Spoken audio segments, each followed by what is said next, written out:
This year, we were spending Thanksgiving with my wife's family.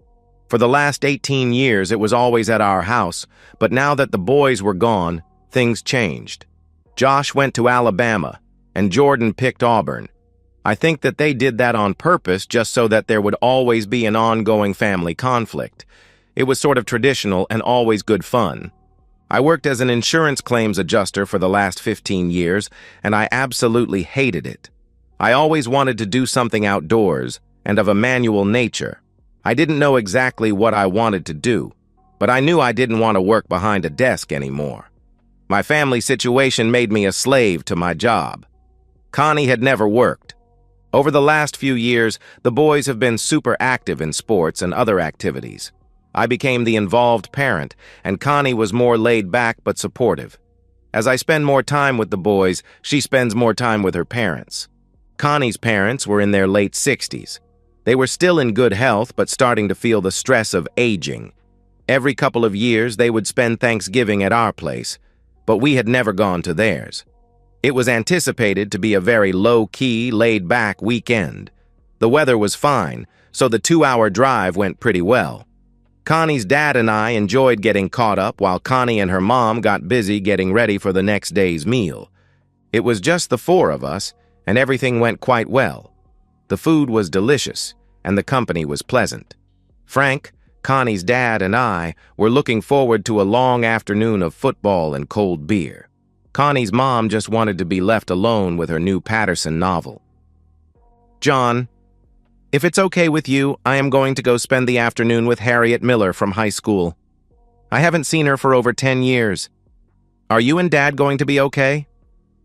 "We'll be fine, honey. Stay as long as you'd like, but lay off of the spirits." I smiled as I waved her out the door. Connie's mother, Teresa, was just finishing the cleanup, as I was getting a couple of fresh long necks for me and Frank. "Where did Connie run off to, John?" "I think she said that she was going to go see an old friend, Harriet Miller, I believe." "That's nice. She will probably be there most of the afternoon." She gave me a weird smile. "She said she would be back later this evening," I answered. It was a slow, quiet afternoon. Teresa was comfortable with her book in the living room, and Frank and I were trying to get enthused about the football games, but not having too much luck. "John, would you mind getting a couple of black and tans out of the frig? I think that we need to talk a bit." When I got back, Frank had just closed the door between the den and the living room. "What is on your mind, Frank?" I questioned. "First of all, I think you should know that Harriet Miller died from colon cancer about 6 months ago. I have no idea why Connie said that she was going to see her. She could have just as easy picked a name of someone that wasn't dead." I didn't respond to what he said. "I am not sure, but I think that it is an in-joke between Connie and her mother. They seem to have these little secrets between them that I am not privy to." "What you are saying is that something fishy is going on that I don't know about," I questioned. "Exactly." I got 2 more long necks.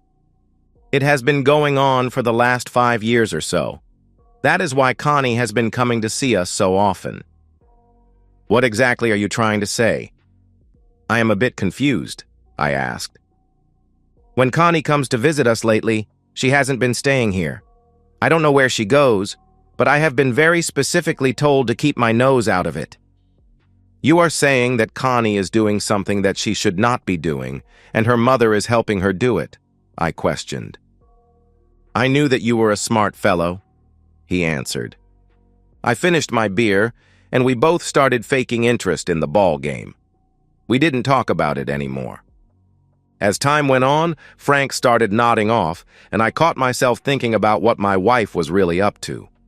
I got out of my cell and started to play around. Connie had turned off her Find a Phone app. I fiddled around with it a bit, but did not have any results. I didn't try and call her, but I assumed that her phone was still on and active. I wondered how those police shows were always able to locate a cell phone, and I couldn't. I made a fresh pot of coffee. Frank fell asleep on his recliner. Teresa put a cover over him as she went up to bed. Connie finally got home. "So how was Harriet?" I tried to say it with a straight face. "She was fine. They redecorated the whole house now that their kids are gone. It looked nice. The problem is that I drank a little too much wine. I shouldn't have driven home." I didn't reply. "John, I am really tired. I am going to catch a quick shower and hit the sack. We'll talk in the morning, okay?" I filled the thermos with fresh coffee. I also stuck Connie's cell phone in my pocket. As I walked out the door, I heard Frank whisper, "Go get him, Tiger." I didn't know what he meant, but it did bring a smile to my face. There was no real plan, so I just sat, waiting for the heater to warm up. I finally decided to try and use the GPS system in the car. For what it cost, I was hoping to get something out of it other than finding the nearest McDonald's. I went to the history section and selected bead crumbs. Yes, it was all there. I had a nice little line of red dots showing me everywhere my loving wife had been that afternoon. I had no idea where Harriet lived, but it didn't matter. All I had to do was follow the yellow brick road. Red dot road. 15 minutes later, I was in a modest little subdivision in front of a small brick home with a one-car garage. This had to be the place because the dots turned around here and started going back. I pulled out my phone and went to Google Maps. It took a bit of manipulating, but in a few minutes, I knew that I was directly in front of 321 David Drive. If I had known what I was doing, I could have figured everything else out in a matter of minutes. I didn't know what I was doing, but I did stumble through it and found out that the house was owned by Henry Parker. Henry Parker was Connie's high school boyfriend, and if I remember correctly, had even taken her to the senior prom. So she visited an old boyfriend and spent some time with him. That doesn't necessarily mean that they spent the afternoon actively engaged in intimacy. They might have, but I had no proof. All I had was enough to cause a bit of grief in my marriage. I hated halfway crap. I was going to just go back to the house, but at the last minute, I decided to continue backtracking the breadcrumbs. It turned out to be a good decision. It seems that Connie did not go directly to Henry's house. She stopped by a local CVS drugstore that was on the way. So, what could I do with this information? I turned on the interior light in the car and searched around, looking for an empty paper bag or a receipt. I found nothing. Connie was a creature of habit, of course. She never paid cash. She charged everything. I turned on her phone and hit the MasterCard icon. It worked just like it was supposed to. Purchase history took me right to the Lakeshore CVS, and I immediately had a copy of the purchase that was made today at 3:45 p.m. My loving wife had bought a Trojan Pleasure Pack for $7.89 and a tube of KY jelly for $10.77. There were 12 condoms in that package. I hope she got her money's worth. Now I had enough information. I could go home, but I had one more thing to do. First, I saved a copy of the CVS receipt as a JPG. Then I went to the phone settings. I was not really good at this type of thing, but I kept at it until I prevailed. I saved the picture of the receipt as wallpaper. Then I made it the default for her phone. Now, whenever she opens her phone, it will be the first thing to come up.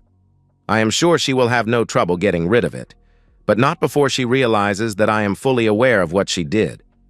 I also sent myself a copy of that picture. 20 minutes later, I was back at the house. Frank was still sleeping on his recliner. I assumed that Teresa was upstairs in bed and my loving wife was fast asleep in the guest room. I quietly gathered up all of my things and moved downstairs. I put Connie's cell phone on the kitchen table with my wedding ring. There was no note. I didn't feel that it was necessary. I was ready to walk out the door when I saw my father-in-law in the doorway. "How did it go, John?" he asked. "Just as you expected." He smiled and gave me a small wave. 5 hours later, I was home. 5 hours after that, I was on my way to Florida. No more crappy job, no more crappy weather, and no more cheating wife. I was tempted to stop and see the boys, but decided not to. For some strange reason, I ended up in Baldwin County, Alabama, instead of Florida. It seems as if there are hundreds of deserted mobile homes located in developments around the area. Retirees buy the homes and then die. Their heirs are then stuck with having to continue paying lot and community fees until the units can be sold. Sometimes, this takes years, so there were many rentals available. Within a week, I had a new address, a new driver's license, and a new bank account. All my Pennsylvania accounts were closed out. After filing a declaration of domicile, I contacted Alabama and Auburn to change the status of the boys to residents. I transferred all of the money from all of the accounts and even the boys' college funds. Because I am a good guy, I paid off all of the credit cards before closing them. Connie still had her Kohl's card. I canceled the insurance on the house and on Connie's car. The car was in her name, as was her cell phone. I was going to cancel the utilities, but changed my mind at the last minute. I wasn't hiding, but I was not letting anyone know where I was. I won't bore you with all of the other mundane actions that were required. You already heard that story 100 times. I did call each of the boys and explained the situation as well as I could without sounding like an asshole. They were not happy and did not understand, but seemed to accept it. I got a job at the Escambia Boat Works, scraping boat hulls. They were not interested in paying me under the table for insurance reasons, so I ended up having to go the above-board route. It didn't matter since I didn't care if anyone found me. I didn't break any laws. I got a $10 a month membership at the closest Planet Fitness. I had no desire to get into an exercise regimen, but I did need a good place to shower after work. The bathroom facilities at the rental trailer were barely adequate. After showering, I usually ate out or picked up something to go. The routine smoothed out quickly, and I was a happy camper. Frank, it's me, John. Just thought that I would check in and see how things were going. Hey, Guy. Good to hear from you. How long has it been now? Almost 4 months, he asked. Just about. I've been busy just getting settled. I had my phone turned off almost the whole time. I only turn it on when I need to use it, mostly to order takeout. So what the hell are you doing? He asked. I rented a small mobile home and got a job working at one of the local boat yards. I lost almost 20 pounds already and I am not even dieting. The boys are coming down for spring break. I am looking forward to seeing them, but not to having to explain why I left.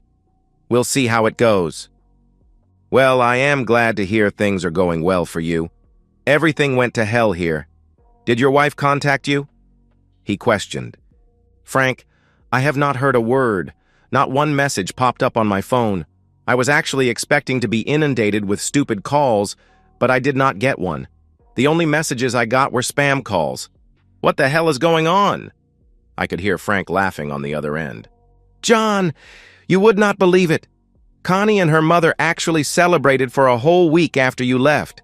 The first thing that Teresa did was take your wedding picture off of the mantle and put up an old picture of Connie and Henry going to the prom. I didn't even know that she kept that picture.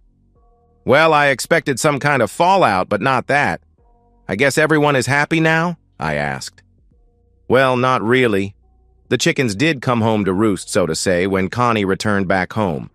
She could not even pay the utility bills, let alone the mortgage. Things went to hell pretty fast. The house will be going back to the bank next month. She still owes the back utility bills. Hell, she can't even pay her Kohl's bill. How is she living? I questioned.